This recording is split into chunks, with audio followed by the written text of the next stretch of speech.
Olá, irmãos amados, graça e paz a todos. Sejam muito bem-vindos a mais um vídeo do canal Uma Mente em Cristo. E hoje, para a honra e glória do nosso Pai, faremos a leitura do 329º dia. Seguindo com o livro de Daniel, iniciaremos a leitura capítulo 1, versículo 1 ao 2, versículo 23. 1 Pedro, capítulo 3, versículo 8 ao 4, versículo 6. Salmos 119, versículos 65 a 80 e Provérbios, capítulo 28, versículo 14. Hoje iniciaremos a leitura do livro de Daniel, que foi escrito pelo próprio Daniel, um jovem judeu da nobreza de Judá, levado cativo para a Babilônia por volta de 605 a.C. Ele viveu como exilado durante os impérios babilônicos e medo-persa, mantendo sua fidelidade a Deus, mesmo em meio à idolatria, perseguição e pressões políticas. O livro mistura histórias reais e milagrosas, como a fornalha ardente e a cova dos leões, com visões proféticas que revelam com detalhes impressionantes o futuro das nações e o triunfo final do reino de Deus. É uma mensagem de esperança em tempos de opressão. Escrito em hebraico e aramaico, o livro se divide em duas partes. A primeira, capítulos 1 ao 6, traz eventos históricos e testemunhos de fé, e a segunda, capítulos 7 ao 12, apresenta visões apocalípticas como a dos 4 reinos mundiais, a profecia da estátua de Nabucodonosor e as 70 semanas, que apontam tanto para o nascimento do Messias quanto para o tempo do fim. Essas revelações fazem de Daniel um dos livros mais importantes para compreendermos o cenário profético dos últimos dias, inclusive temas como o anticristo, a grande tribulação e o arrebatamento da igreja. Mais do que um registro histórico, Daniel é um mapa espiritual e escatológico. Foi escrito para fortalecer os fiéis em tempos difíceis, mostrar que Deus ainda governa os céus e a terra e preparar o povo para o que está por vir. Suas mensagens atravessam séculos com um alerta claro: permanecer firme, pois o reino eterno já está escrito e o rei está voltando. Então hoje iniciaremos a leitura do livro de Daniel, mas antes vamos agradecer ao nosso Pai e pedir a direção para o estudo? Pai amado, graças te damos por tudo, te agradecemos pelo teu amor, pelo teu cuidado e te pedimos perdão pelos nossos pecados, pois somos errantes e totalmente dependentes de ti. Te pedimos que o Espírito Santo de Deus nos dê a direção nessa leitura e que nós tenhamos o entendimento da tua palavra de acordo com a tua vontade. Que assim seja, em nome do Senhor Jesus Cristo. Amém. Daniel capítulo 1, versículo 1 ao 2, versículo 23. No ano terceiro do reinado de Joaquim, rei de Judá, Nabucodonosor, rei da Babilônia, veio a Jerusalém e a sitiou. O Senhor entregou nas mãos dele Joaquim, rei de Judá, e alguns dos utensílios da casa de Deus. Nabucodonosor levou esses utensílios para a terra de Sinar, para o templo dos seus deuses, e os pôs na casa do tesouro dos seus deuses. Depois, o rei ordenou a Aspenaz, chefe dos seus eunucos, que trouxesse alguns dos filhos de Israel, tanto da linhagem real como dos nobres, jovens sem nenhum defeito, de boa aparência, sábios, instruídos, versados no conhecimento, que fossem competentes para servirem no palácio real, e que Aspenaz lhes ensinasse a cultura e a língua dos caldeus. O rei determinou que eles recebessem uma alimentação diária tirada das finas iguarias da mesa real e do vinho que ele bebia. Os jovens deveriam ser educados ao longo de 3 anos e, ao final desse período, passariam a servir o rei. Entre eles se achavam Daniel, Ananias, Misael e Azarias, que eram da tribo de Judá. O chefe dos eunucos lhes deu outros nomes, a saber, a Daniel o de Beltesazar, a Ananias o de Sadraque, a Misael o de Mesaque e a Azarias o de Abidnego. Daniel resolveu não se contaminar com as finas iguarias do rei, nem com o vinho que ele bebia. Por isso pediu ao chefe dos eunucos que lhe permitissem que não se contaminasse, E Deus concedeu a Daniel misericórdia e compreensão da parte do chefe dos eunucos. Porém, o chefe dos eunucos disse a Daniel: Tenho medo do meu senhor, o rei, que determinou o que vocês devem comer e beber. E se ele perceber que o rosto de vocês está mais abatido do que o rosto dos outros jovens da mesma idade? Se isto viesse a acontecer, vocês poriam a minha cabeça em perigo diante do rei. Então Daniel foi falar com o cozinheiro-chefe, a quem o chefe dos eunucos havia encarregado de cuidar de Daniel, Ananias, Misael e Azarias. Daniel disse a ele: Por favor, faça uma experiência com estes seus servos durante 10 dias. Dê-nos legumes para comer e água para beber. Depois, compare a nossa aparência com as dos jovens que comem as finas iguarias do rei. Dependendo do que enxergar, o Senhor decidirá o que fazer com estes seus servos. O cozinheiro-chefe concordou e fez a experiência durante 10 dias. No fim dos 10 dias, a aparência dos 4 jovens era melhor e eles estavam mais robustos do que todos os jovens que comiam as finas iguarias do rei. Com isto, o cozinheiro-chefe tirou deles as finas iguarias e o vinho que deveriam beber e lhes dava legumes. Ora, a estes 4 jovens Deus deu o conhecimento e a inteligência em toda cultura e sabedoria, mas a Daniel deu inteligência para interpretar todos os tipos de sonhos e visões.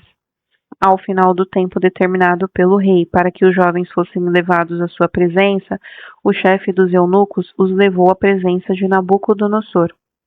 Então o rei falou com eles, e entre todos não foram achados outros como Daniel, Ananias, Misael e Azarias. Por isso, passaram a servir o rei. Em toda a matéria de sabedoria e de inteligência sobre o que o rei lhes fez perguntas, os achou 10 vezes mais sábios do que todos os magos e encantadores que haviam em todo o seu reino. Daniel continuou ali até o 1º ano do reinado de Ciro. No 2º ano do seu reinado, Nabucodonosor teve uns sonhos que o deixaram perturbado e sem poder dormir. Então o rei mandou chamar os magos, os encantadores, os feiticeiros e os caldeus para que lhe dissessem o que ele havia sonhado. Eles viram e se apresentaram diante do rei. Ele lhes disse: Tive um sonho e fiquei perturbado, querendo saber que sonho foi esse. Os caldeus disseram ao rei em aramaico: Que o rei viva eternamente. Conte o sonho a estes seus servos e daremos a interpretação. Mas o rei respondeu aos caldeus: Uma coisa é certa. Se não me contarem o sonho e a sua interpretação, vocês serão despedaçados e as casas de vocês serão reduzidas a ruínas. Mas, se me contarem o sonho e a sua interpretação, vocês receberão de mim dádivas, prêmios e grandes honras. Portanto, contem-me o sonho e a sua interpretação. Os caldeus responderam pela 2ª vez: Que o rei conte o sonho a estes seus servos, e nós lhe daremos a interpretação. O rei respondeu: Bem percebo que vocês estão querendo ganhar tempo, porque sabem que o que eu disse está resolvido. Isto é, se não me contarem o sonho, todos vocês receberão a mesma sentença. Vocês combinaram dizer palavras mentirosas e perversas na minha presença, esperando que a situação mude. Portanto, conte-me o sonho e saberei que vocês podem me dar a interpretação. Os caldeus responderam na presença do rei: Não há nenhum mortal sobre a face da terra que possa fazer o que o rei exige. Nunca houve um rei, por maior e mais poderoso que fosse, que tenha exigido semelhante coisa de um mago, encantador ou caldeu. Isto que o rei exige é difícil, e não há ninguém que o possa revelar diante do rei, a não ser os deuses, e estes não moram entre os mortais. Ao ouvir isto, o rei ficou tão irado e furioso que mandou matar todos os sábios da Babilônia. Saiu o decreto, segundo o qual os sábios deveriam ser mortos.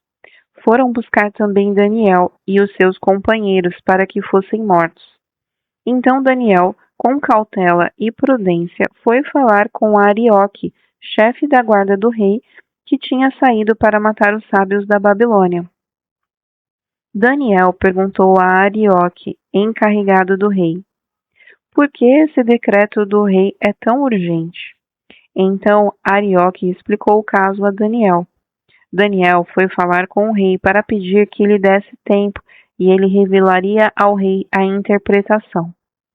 Então Daniel foi para casa e explicou a situação a Ananias, Misael e Azarias, seus companheiros, para que pedissem misericórdia a Deus do céu sobre este mistério, a fim de que Daniel e os seus companheiros não fossem mortos com o resto dos sábios da Babilônia.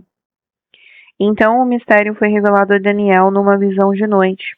Daniel bendisse o Deus do céu, dizendo: bendito seja o nome de Deus, de eternidade a eternidade, porque dele é a sabedoria e o poder.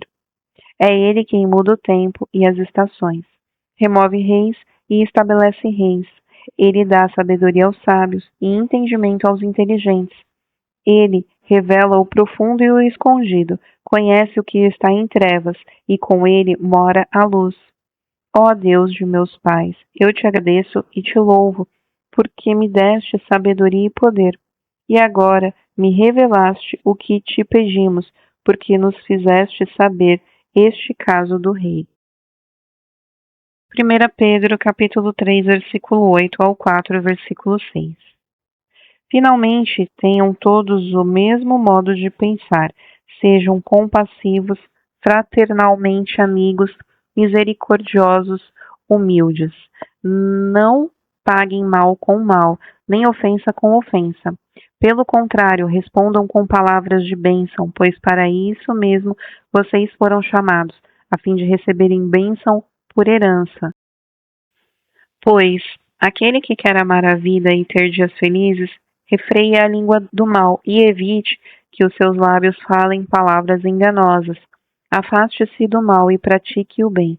Busque a paz e empenhe-se por alcançá-la, porque os olhos do Senhor repousam sobre os justos e os seus ouvidos estão abertos às suas súplicas, mas o rosto do Senhor está contra aqueles que praticam o mal. Ora, quem há de maltratá-los se vocês forem zelosos na prática do bem? Mas, mesmo que venham a sofrer por causa da justiça, vocês são bem-aventurados. Não tenham medo das ameaças, nem fiquem angustiados. Pelo contrário, santifiquem a Cristo como Senhor no seu coração, estando sempre preparados para responder a todos aqueles que pedir razão da esperança que vocês têm. Mas façam isso com mansidão e temor, com boa consciência, de modo que naquilo em que falam mal de vocês, fiquem envergonhados esses que difamam a boa conduta que vocês têm em Cristo. Porque se for da vontade de Deus, é melhor que vocês sofram por praticarem o bem do que praticarem o mal. Pois também Cristo padeceu uma única vez pelos pecados, o justo pelo injusto, para conduzir a vocês a Deus. Morto, sim, na carne, mas vivificado no Espírito, no qual também foi e pregou aos espíritos em prisão, os quais, noutro tempo, foram desobedientes, quando Deus aguardava com paciência nos dias de Noé, enquanto se preparava a arca, na qual poucas pessoas, apenas 8, foram salvas através da água.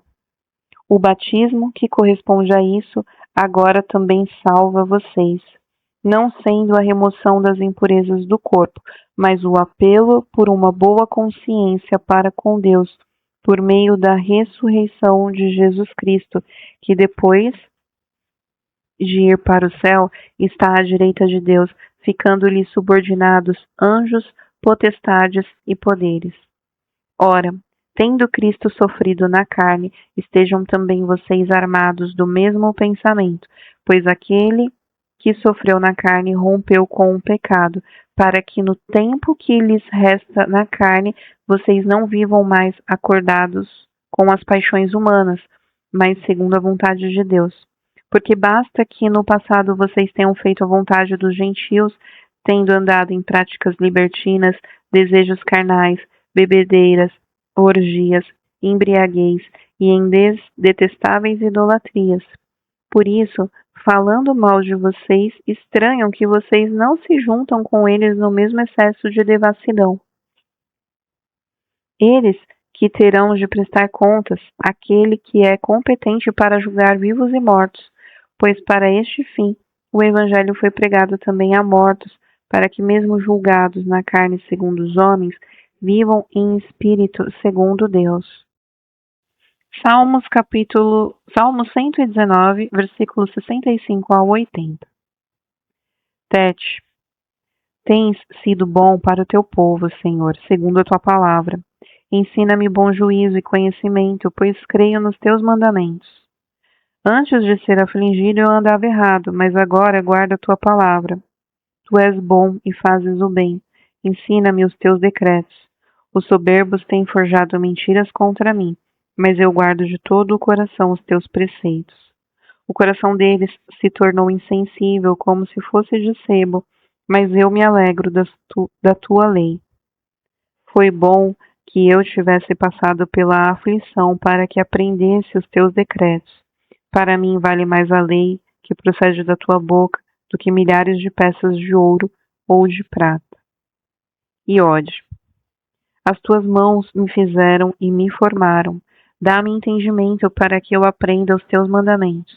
Aqueles que te temem se alegram quando me veem, porque na tua palavra tenho esperado.